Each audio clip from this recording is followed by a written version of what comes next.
नमस्कार मित्रों। आत्मबल अध्याय 1। सुबह का वक्त है। प्रभात स्वर्ण से मिलने उसके घर पहुंचा है। दरवाज़ा अंदर से बंद है। प्रभात ने दरवाज़ा खटखटाया। कुछ देर बाद स्वर्ण ने दरवाज़ा खोला। प्रभात, मेरा दोस्त, कैसा है तू? स्वर्ण ने प्रभात का एक मधुर मुस्कान के साथ स्वागत किया। मस्त हूँ, तू बता, तू कैसा है? प्रभात मुस्कुराते हुए बोला। मैं भी मस्त हूँ। स्वर्ण दोनों हाथ पंख से फैलाते हुए मस्ती की सांस लेते झूमता हुआ बोला। स्वर्ण, तेरे घर के बाहर सड़क के उस पार एक कुत्ता मरा पड़ा है। अच्छा, मैंने देखा नहीं। शायद वह आज रात में ही मरा होगा। एक काम और बढ़ गया, अब उसे फेंकना पड़ेगा। प्रभात चौंकते हुए बोला। फेंकना पड़ेगा? अबे फेंकना नहीं, फेंकवाना पड़ेगा, ऐसा बोल। किससे फेंकवाना पड़ेगा? मैं खुद फेंक दूंगा, इसमें कौन सी दिक्कत है? अरे, हम क्षत्रिय लोग हैं, ऊंची जाति के हैं। यह काम हमारा नहीं, शूद्रों का है, नीची जाति के लोगों का है। ऐसा क्यों? हम क्यों नहीं फेंक सकते? कुत्ते का शव हमारे यहाँ पड़ा है तो उसे हमें ही फेंकना चाहिए। किसी दूसरी जाति का व्यक्ति क्यों फेंके? यह तो अनैतिक है, भेदभावपूर्ण है। यही समाज की व्यवस्था है, यह आज का नियम थोड़ी है। सदियों से समाज की यही परंपरा रही है। यह काम नीच जाति के लोगों का है। कुछ भी हो, यह गलत है। जाति के आधार पर किसी को छोटा बड़ा नहीं माना जा सकता। यह तो अन्यायपूर्ण है, मानवता पर कलंक है। और फिर इस मरे कुत्ते को फेंकने में मुझे तो कुछ गलत नहीं लगता। और यदि यह गलत है तो फिर किसी विशेष जाति के व्यक्ति से यह क्यों कराया जाए? उसे हम ही क्यों ना करें? मैं ऐसी परंपरा नहीं मानता। अब तो उस कुत्ते को मैं ही फेंकूंगा। दिमाग ठीक कर अपना, साले लोग तुझे समाज से अलग कर देंगे। जो हो सो हो, उस कुत्ते को तो मैं ही फेंकूंगा। यह जाति भेद मुझे स्वीकार नहीं। सारा भूत उतर जाएगा इस समानता का। जाति भेद नहीं मानेगा। दूसरे सब पागल हैं, हमारे शास्त्र झूठे हैं। बड़ा विद्वान बनता है, समानता समानता। भगवान ने ही लोगों को छोटा बड़ा बना दिया तो हम क्या करेंगे? तूने देखा, भगवान ने बनाया कि धूतों ने अपनी धूर्तता को भगवान की व्यवस्था का नाम दे दिया। धूतों ने भोले भाले लोगों पर भगवान की व्यवस्था बताकर अपने अन्यायपूर्ण नियम कायदे थोप दिए, जिससे उन्हें हमेशा के लिए अपना गुलाम बनाकर रखा जा सके। यह कैसी व्यवस्था, कैसा न्याय? एक जन्म लेते ही श्रेष्ठ हो गया और दूसरा जन्म लेते ही नीच हो गया। और तो और नीच के श्रेष्ठ बनने सकने के सारे रास्ते ही बंद कर दिए। जीते जी इस जीवन में श्रेष्ठ बनने का कोई अवसर नहीं। जन्म से मृत्यु तक जो श्रेष्ठ है वह श्रेष्ठ ही रहेगा, जो नीच है वह नीच ही रहेगा। कोई प्रतिस्पर्धा नहीं। यह भगवान की व्यवस्था नहीं, धूर्तों की व्यवस्था है। मैं तो ऐसी अन्यायपूर्ण व्यवस्था को नहीं मान सकता। स्वर्ण की वाणी में जाति भेद के प्रति उसका गुस्सा, घृणा और उसके बहिष्कार का इरादा साफ झलक रहा था। वह थोड़ा रुका, फिर दृढ़ता से बोला, वह कुत्ता तो अब मैं ही फेंकूंगा। स्वर्ण और प्रभात बात करते करते गंभीर हो गए थे। वाद विवाद में उलझ हुआ दोनों अभी तक घर के दरवाजे पर ही खड़े थे। प्रभात ने इस गंभीरता को तोड़ते हुए विनोद में स्वर्ण को अंदर की ओर धकेलते हुए कहा, अबे तुझे जो करना है करना, अभी तो अंदर आकर बैठने दे। क्या ऐसे ही मुझे दरवाजे पर खड़े रखेगा? ओ यार, चल चल अंदर चल, मैं भी ना। स्वर्ण अपनी भूल के एक हल्के एहसास में झटपट बोलता हुआ प्रभात के साथ अंदर चल दिया और दोनों अंदर आकर सोफे पर बैठ गए। प्रभात बोलता है, और बता, क्या कर रहा था तू? स्वर्ण बोला, बर्तन साफ कर रहा था। भाभी और बच्चे कहाँ हैं? मुक्ता और बच्चे संस्कारशाला गए हैं। और तू बर्तन साफ कर रहा है? प्रभात हंसा और व्यंग करते हुए बोला, अबे यह औरतों का काम है, अब करने ही लगा है तो चूड़ियाँ उड़ियाँ भी पहन ले। यह बात बराबरी की है। तुम्हारी सोच पक्षपाती है जो इसे औरतों का काम कहते हो। स्वर्ण चढ़कर बोला, अच्छा, अब भाभी समाज सेवा करेंगी और साहब घर का काम करेंगे। वाह, क्या बात है। प्रभात ने व्यंग किया और फिर बोला, स्वर्ण, स्त्रियों का काम घर का है। बाहर के झंझटों को उसका कोमल तन मन नहीं झेल सकता। वह सोने की चिड़िया है। उसकी भलाई, सुरक्षा और सुंदरता घर की चार दीवारी के अंदर ही है। इसी में घर की इज्जत है। वह सुंदर गहनों और वस्त्रों से सजी धजी रमणी के रूप में ही अच्छी लगती है। प्रभात, इसी रूढ़िवादी सोच के कारण समाज का इतना पतन हुआ है। नर और नारी गाड़ी के दो पहियों की तरह है। जिस गाड़ी का एक पहिया पंचर हो वह ठीक तरह नहीं चल सकती। समाज के चारित्रिक पतन का सबसे बड़ा कारण यही है कि पुरुष को जीवन के हर क्षेत्र में प्रधानता दी गई है और नारी का स्तर पुरुष से कमतर रखा गया। पूर्ण विकसित समाज उसे ही माना जा सकता है जिसमें नर और नारी के जीवन स्तर का समान रूप से विकास हुआ हो। जिस समाज में जीवन के प्रत्येक क्षेत्र में नर और नारी की बराबर की सहभागिता हो, जीवन का संपूर्ण विकास स्त्री पुरुष की परस्पर सहभागिता से ही होता है। नर और नारी दोनों का जीवन एक दूसरे के बिना अपूर्ण है। पुरातन काल में समस्त ऋषियों ने सपत्नीक रहते हुए ही अपने जीवन का सर्वांगीण विकास किया था और आध्यात्मिक लक्ष्य प्राप्त किया था। कुछ तथाकथित विद्वानों ने ही आध्यात्मिक विकास में स्त्री को बाधक बताकर मातृ सत्ता को अपमानित किया है। पुरुष जब स्त्री को खुद से कमतर मानने लगा, उसका स्वामी बन स्त्री को अपनी दासी समझने लगा और उसे मात्र अपनी रमणी एवं अपने विषय भोग की वस्तु के रूप में घर की चार दीवारी में कैद कर दिया, तभी पुरुष और सारे समाज का पतन हुआ है। जैसे स्वस्थ, सुंदर और सुडौल शरीर के लिए उसके सभी अंग प्रत्यंगों का समान रूप से विकसित होना आवश्यक है, वैसे ही समाज का सर्वांगीण विकास तभी हो सकता है जब उसके नर और नारी दोनों के जीवन स्तर का समान विकास हो। जिस तरह किसी के शरीर का कोई अंग अविकसित या न होने पर उसे विकलांग कहा जाता है, उसी तरह समाज में नर और नारी में किसी एक का जीवन स्तर अविकसित रहे तो उस समाज को अविकसित ही माना जाएगा। जीवन के हर क्षेत्र में नर और नारी की समान सहभागिता होने पर ही जीवन और समाज का संतुलित विकास संभव है। नर नारी एक दूसरे के पूरक हैं, एक के बिना दूसरा अपूर्ण है। दोनों के परस्पर सहयोग से ही जीवन का सर्वांगीण विकास संभव है। कामोत्तेजना को संयमित रखने के लिए नर नारी के बीच आवश्यक मर्यादा रखने के अतिरिक्त और किसी तरह की दीवार नर नारी के बीच नहीं होना चाहिए। नर और नारी के बीच खड़ी अनावश्यक दीवार ही समाज के पतन का मुख्य कारण है। नर और नारी के बीच जो अनावश्यक दूरी बना दी गई है, उसके कारण ही नर और नारी के मन में एक दूसरे के प्रति विकृत मानसिकता विकसित हुई है। एक परिवार में सभी स्त्री पुरुष, माँ बाप, भाई बहन और बेटा बेटी सभी पवित्र भाव से रहते हैं। उनके बीच कोई बुराई नहीं पनपती। जिस क्षेत्र में नर नारी में से सिर्फ किसी एक पक्ष की उपस्थिति रही है, वहीं दूसरे पक्ष के प्रति विकृत मानसिकता जन्मी है। जहाँ नर और नारी दोनों की बराबर उपस्थिति रहती है, वहाँ कभी एक दूसरे के प्रति कोई अपराध नहीं हो सकता। नर और नारी के बीच की अनावश्यक दूरी के कारण उनमें विकृत आकर्षण पैदा हुआ है। जो अश्लीलता समाज में फैली वह इसी असंतुलन के कारण। जहाँ नर नारी की समान उपस्थिति होगी, वहाँ किसी एक का शोषण नहीं हो सकता। उत्थान होगा तो दोनों का और पतन होगा तो दोनों का। स्त्रियों के प्रति अपराध पनपने का कारण नर और नारी की असमान उपस्थिति ही है।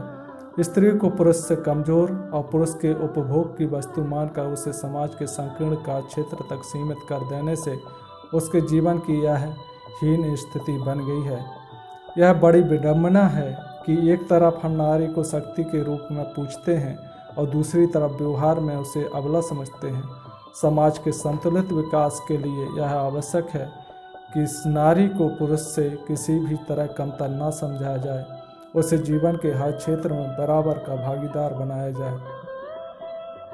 बात तो सही है मित्र, पर प्रभात ने स्वर्ण की बात में सहमति देते हुए इस विषय को यहीं समाप्त करने के प्रयोजन से शिकायती लहजे में हंसते हुए कहा, अच्छा ठीक है भाई, तू जो कहे सब सही।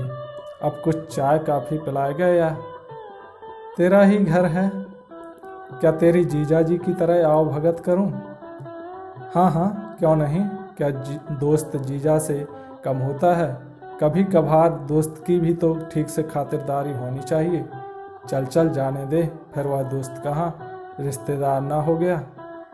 दोस्ती तो वही, जैसा तू वैसा मैं। अपनी कैसी खातिरदारी। बस रहने दे, ज्ञान ना दे, फटाफट चाय बना। चल तू ही बना ले, देख मुझे बहुत काम है। अबे तू नहीं सुधरेगा, भाभी का काम खुद कर रहा है और अपने दोस्त को चाय बनाकर भी नहीं पिला सकता। ज़्यादा बकबक मत कर, ये बता आज तू इतनी सुबह सुबह कैसे टपक पड़ा।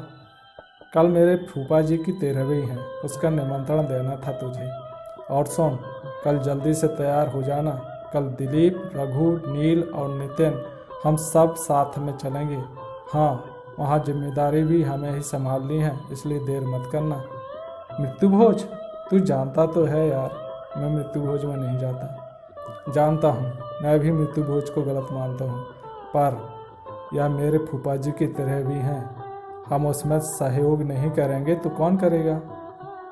वाह क्या बात है, अपनों के लिए अलग नियम और दूसरों के लिए अलग। कुरीतियों का अनुसरण अपने करें या पराए, उन कुरीतियों में हम सहयोगी क्यों बने। पर यार, सब रिश्तेदार हमसे नाराज हो जाएंगे, सब हमारी आलोचना करेंगे कि अपने फूफा जी की 13वीं में भी हमने सहयोग नहीं किया। परिस्थितियाँ ही जब हमें कहीं भी घसीट ले जाएं, हमारा कोई दृढ़ निश्चय नहीं, कोई अटल सिद्धांत नहीं, कोई निश्चित जीवन नीति नहीं, तो फिर हम अपने ऐसे दुर्बल व्यक्तित्व से किसे प्रभावित कर सकेंगे। हमारे इस अस्थिर और विरोधाभासी व्यक्तित्व को देख कौन हम पर भरोसा रख सकेगा। जिसकी नाराजगी का हमें डर नहीं, वहाँ हम कुरीति उन्मूलन की बात करेंगे, और जिसकी नाराजगी का हमें डर हो वहाँ सहयोग करेंगे। इस दोगलेपन से तो वही अच्छे जो उन कुरीतियों में पूरी तरह जकड़े हैं और उनके लिए समर्पित हैं। स्वर्ण, यह एक सामाजिक कुरीति है। किसी एक के विरोध या असहयोग से तो यह समाप्त हो नहीं जाएगी। इसके लिए सबका एक मत होकर इसका बहिष्कार करना आवश्यक है। हम अकेले इसका विरोध करेंगे तो सभी के लिए बुरे बनेंगे और यह कुरीतियाँ जस की तस बनी रहेंगी। इसलिए सबके एक मत होने तक हमें अभी सिर्फ इन कुरीतियों की निरर्थकता और इनकी हानि के बारे में ही लोगों को जागरूक करना चाहिए। समाज कभी एक मत नहीं होता प्रभात, कुछ लोगों की दृढ़ता से ही समाज की किसी कुरीति का उन्मूलन होता है। हाँ, तो यह महापुरुषों का काम है, हम साधारण लोगों का नहीं। कोई जन्म से महापुरुष नहीं होता जो अवांछनीयता के आगे सिर नहीं झुकाता।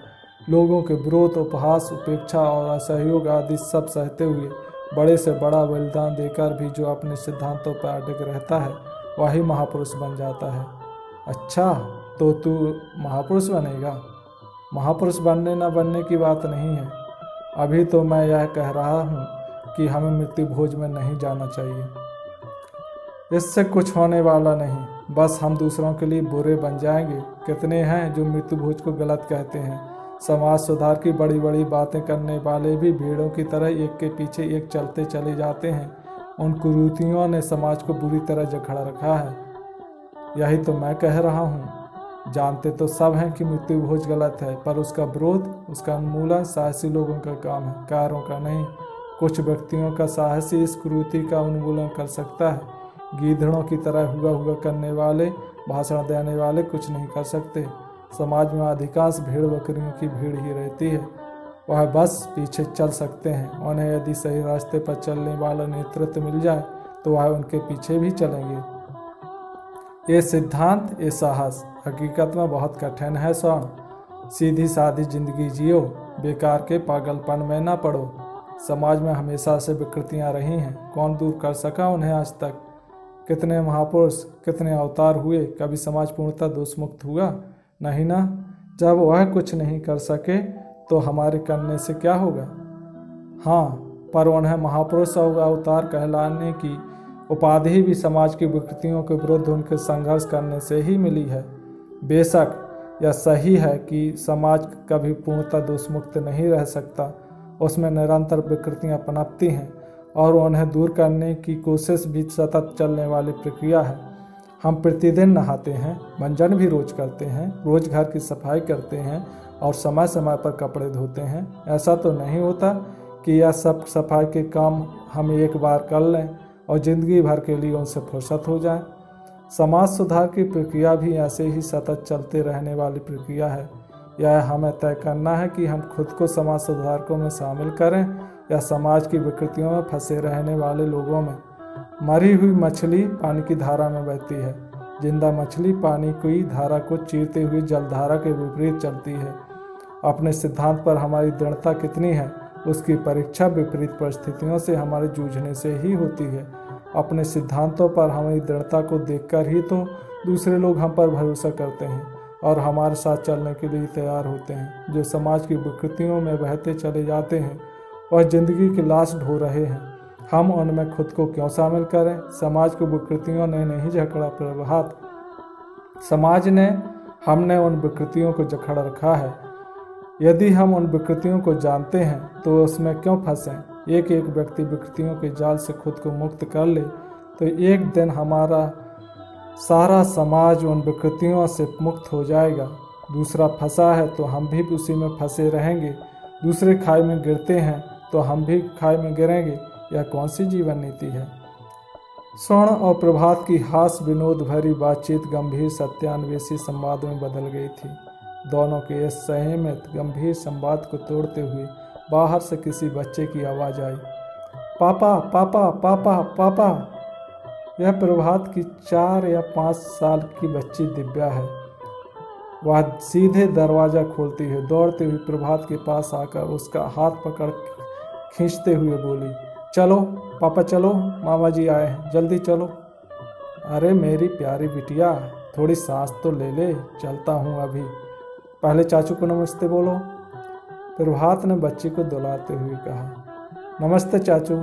दिव्या ने स्वर्ण को जल्दबाजी में नमस्ते किया और फिर प्रभात को खींचने लगी। अच्छा चलता हूँ स्वर्ण, अब यह नहीं मानेगी। ठीक है मित्र। प्रभात दिव्या के साथ घसीटता सा शीघ्र ही बाहर चला गया। प्रभात चला गया। स्वर्ण के सामने आज 3 चुनौतियां उभर कर सामने खड़ी थीं। एक जाति भेद, दूसरी लिंग भेद और तीसरी सामाजिक कुरीतियाँ। उसके मन में एक मानसिक संघर्ष शुरू हो गया। एक उन चुनौतियों से निपटने में लोगों के विरोध, उपहास, असहयोग और सामाजिक बहिष्कार आदि का भय, और दूसरा उन बुराइयों के विरुद्ध उसकी घृणा, क्रोध और उनको दूर करने की आंतरिक पुकार। प्रभात के चले जाने के बाद वह बहुत देर तक इसी मानसिक संघर्ष में उलझा रहा। असमंजस में वह कुछ फैसला नहीं ले पा रहा था। कुछ देर वह ऐसे ही अनमनस्क सा बैठा रहा। फिर उसके अंदर से आवाज़ आई कि अवांछनीयताओं के आगे सिर न झुकाना ही आत्मबल वृद्धि का एक बड़ा साधन है। कुछ भी हो, उसे इन चुनौतियों से हार नहीं मानना है। और उसने निश्चय किया कि वह उनके विरुद्ध अवश्य लड़ेगा। हानि लाभ, विरोध समर्थन और निंदा स्थिति जो हो सो हो, मुझे परवाह नहीं। कुछ निश्चय कर स्वर्ण उठा और एक रस्सी लेकर घर से बाहर निकल गया।